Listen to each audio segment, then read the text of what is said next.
ஏன்னா இந்த ஃபாலோவர்ஸ் ரொம்ப அதிகம், வைதிகஸ்ரீக்கு ஃபாலோவர்ஸ் ரொம்ப அதிகம். பல பேர் அப்படி மதுரையில இருந்து இன்னைக்கும் ரொம்ப பிரியமா இருந்துருக்கா. நீ இந்த அப்பா காலமான அன்னியில இருந்து அவ நேரம் வந்து சொல்லிட்டே இருக்கா.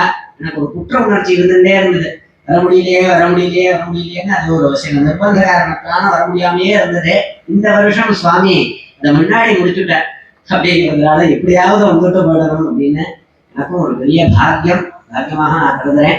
இன்னும் விசேஷமாக அவதாரிகள்லாம் எல்லாரும் என்ன சொல்றா, உற்சாகமாக அப்படி நிறைய நல்ல வைதிகமாக கர்மாக்கள் நடக்கிறது, அவிச்சின்னமாக நடந்து தேசத்துக்கு க்ஷேமங்கள் ஏற்படணும், க்ஷாமக்ஷோக நிவர்த்தி, உச்சிதமான காலத்துல மழை பொழியணும், எல்லாருடைய கிரகத்திலையும் கல்யாணங்கள் ஏற்படணும், அவிவாகிதமான இருக்கக்கூடியதான ஸ்திரீகளுக்கெல்லாம் நல்ல சத்குணத்துல இருந்து வரன்கள் கிடைச்சி சாஸ்திரியமான ரீதியில விவாகங்கள் நடக்கணும், குழந்தைகள் எல்லாருக்கும் சந்தான பாகியங்கள் கிடைக்கணும், எல்லாருக்கும் நித்தியஸ்ரீயம் நித்தியமங்கலம்னு சகல ஸ்ரேயஸையும் கிடைக்கணும். அனுகிரகம் வந்து பரமேஸ்வரனுடைய மீனாட்சிநாதனான ஹாலாஸ்யநாதன் சுந்தரேஸ்வரனுடைய சரணாரங்கள்ல பிரார்த்தனை வார்த்தையை நான் பூர்த்தி பண்றேன்.